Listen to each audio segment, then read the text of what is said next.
사랑하는 시흥 동산교회 성도 여러분, 지난밤 평안히 잘 쉬셨는지요? 하나님의 충만한 은혜가 넘치는 오늘 하루가 되길, 그래서 어떤 사탄의 공격과 시험이 와도 능히 이기고 승리하게 되길 축복합니다. 오늘 2021년 1월 21일 목요일 시동을 위한 메시지 이제 시작합니다. 오늘 우리가 함께 묵상해 볼 하나님의 말씀은 누가복음 7장 36절에서 50절까지의 말씀입니다. 누가복음 7장 36절에서 50절의 말씀. 사실 저도 헷갈릴 때가 많이 있기 때문에 여러분들에게 미리 말씀드리고 싶은 것은 한 여인이 예수님을 찾아와서 향유 옥합을 깨뜨린 사건은 두 번 일어난 사건으로 보는 것이 일반적입니다. 한 번은 예수님의 사역 초기에 갈릴리 지역에 사는 바리새인 시몬의 집에서 죄를 지은 여인이 한 번 깨뜨렸고요. 또 한 번은 예수님의 사역 후반에 베다니에 사는 나병 환자 시몬의 집에서 마리아가 예수님 앞에서 향유를 깨뜨렸습니다. 그래서 향유 옥합을 깨뜨린 두 번의 사건이 있었다는 것을 기억하시면서 오늘 말씀을 묵상하시면 좋겠습니다. 그 중에서 우리는 오늘 말씀은 첫 번째 바리새인 시몬의 집에서 죄를 지은 여인이 깨뜨린 그 향유 옥합 사건을 다루게 될 것입니다. 신약 성경에서 바리새인들은 매우 부정적인 평가를 받는 사람들입니다. 왜냐하면 율법을 줄줄 꿰고 거룩한 척을 하지만 사실 그 내면은 교만과 위선과 남을 정죄하는 마음으로 가득한 사람들이었기 때문입니다. 오늘 예수님을 집으로 초대한 바리새인 시몬도 크게 달라 보이진 않습니다. 왜냐하면 그는 예수님을 초대해 놓고 발 씻을 물을 내오지 않았습니다. 당시 샌들을 신고 흙먼지가 많은 곳을 걸어 다니는 문화에서는 손님을 집으로 맞을 때 발 씻을 물을 내주거나 또는 그 집 하인이 주인과 손님들의 발을 씻겨주는 문화가 있었기 때문이죠. 그런데 지금 예수님을 맞으며 발을 씻기고 있는 사람은 그 집 주인이나 그 집 종이 아니라 어떤 한 여인이 그 일을 대신하고 있습니다. 그것도 엄청나게 비싼 향유를 가져와서 부어가며 말이죠. 여기서 엄청나게 비싼 기름이라고 하면 올리브유 정도를 떠올리는 분이 계시거나 또는 그보다 조금 더 비싼 아로마 향이 나는 기름 정도를 생각하는 분이 계실 수도 있겠는데 제가 여러분들의 수준을 한껏 높여드리도록 하겠습니다. 이날에 그 여인이 예수님 발 앞에 깨뜨린 향유로 말씀드릴 것 같으면 그냥 아무 데서나 구할 수 있는 재료로 만든 그런 기름이 아닙니다. 그 향유는 나드라는 식물로 만든 것인데 아마 생소한 이름일 거예요. 마가복음과 요한복음에 나드라는 이름이 등장하긴 합니다만 우리는 이 식물이 굉장히 생소하죠. 그러면 이 나드는 어디에서 구하는가? 나드는 히말라야 4,000m 고지 이상의 아주 고지대에서만 자라는 식물입니다. 그 식물의 뿌리는 가는 털처럼 되어 있는데 그 부분에서 아주 강한 향이 뿜어져 나온다고 합니다. 그러니 마치 산삼을 캐듯이 히말라야 험한 산지를 목숨 걸고 올라가서 겨우겨우 한 뿌리 캐고 내려와서 그것을 정성껏 말리고 기름에 담그고 그리고 숙성하는 오랜 과정을 거쳐야만 겨우 기름 한 병 얻을 수가 있는 것이죠. 그런 다음에 그 기름을 알라바스터라는 석회질 용기에 담아서 보관을 하는데 완전히 밀봉된 상태로 보관을 해야 되기 때문에 그것을 한번 열면 한번 깨뜨리면 그것으로 다 사용해야 하는 거예요. 그래서 그것은 보통 언제 깨는가?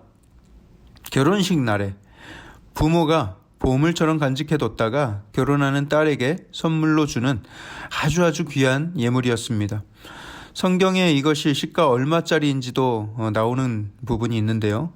이것은 300데나리온에 팔 수 있다라고 기록되어 있죠.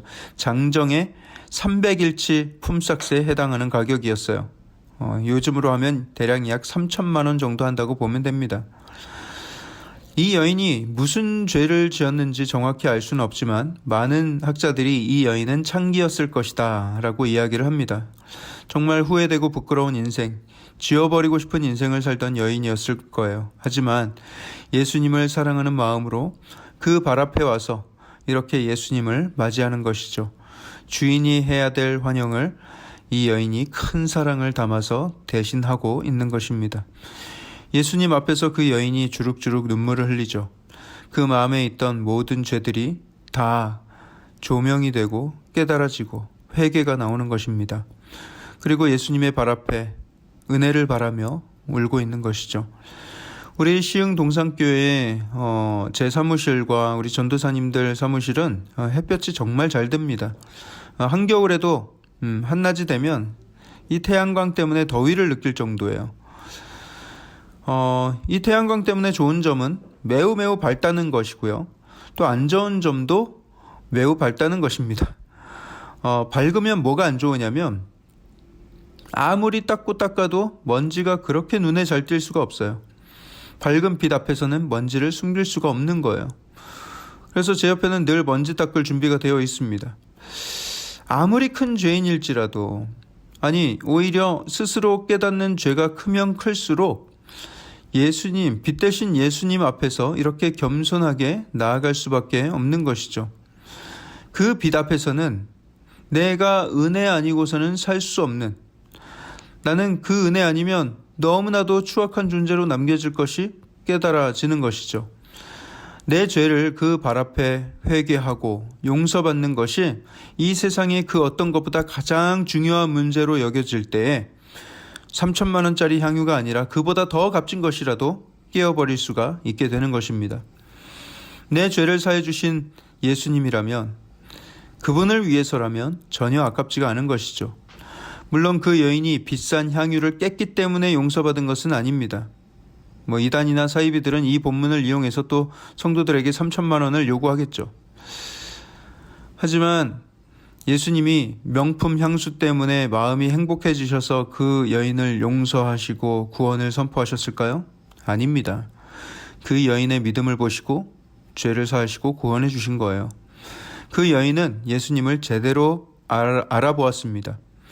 예수님이 능히 자기의 죄를 사해 주실 수 있는 그런 놀라운 권세를 가진 분이라는 것을 깨닫게 되었던 것이죠.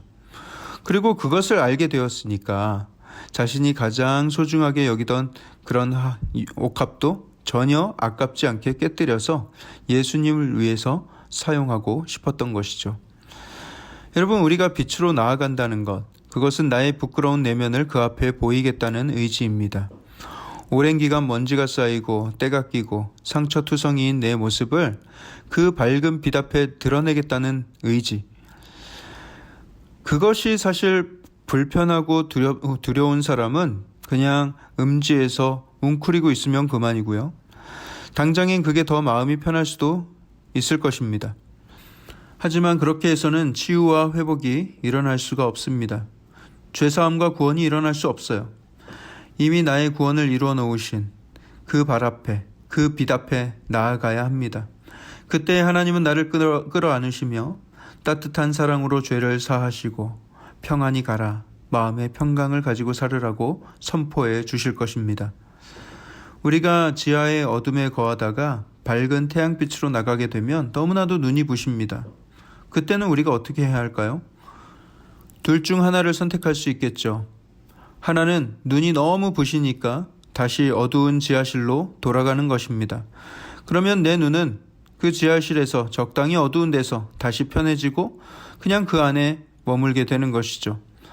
하지만 밝은 빛 앞에 섰을 때 너무 눈이 부시다 못해 눈이 시리지만 거기에 그렇게 버티고 있다 보면, 그 불편한 시간을 조금만 견뎌내면 이내 나의 눈은 그 빛에 적응하게 되고요. 더 이상 눈이 부시지 않죠. 그리고 그 밝은 빛 아래서 더 많은 것을 누리며 살아갈 수가 있습니다. 빛 대신 예수님 앞에 서면 당장에 힘들고 불편할 수 있습니다. 그 밝은 빛 앞에 내 죄악이 드러나는 것이 너무나도 부끄럽고 불편하다는 거예요. 하지만 그 예수님 곁에 계속 머물고 버티면 분명히 우리의 영안이 열리게 되고 더 많은 것을 깨닫고 알고 누리게 될 것입니다. 그리고 예수님은 우리 안에 있는 그 모든 추악한 것들과 죄악된 것들을 깨끗하게 씻어주시며 그 안에서 밝은 자유함을 누리게 하실 것입니다. 그런 놀라운 하나님의 은혜를 사모하며 끝까지 비단에 머무는 삶을 살게 되시길 주님의 이름으로 축복합니다.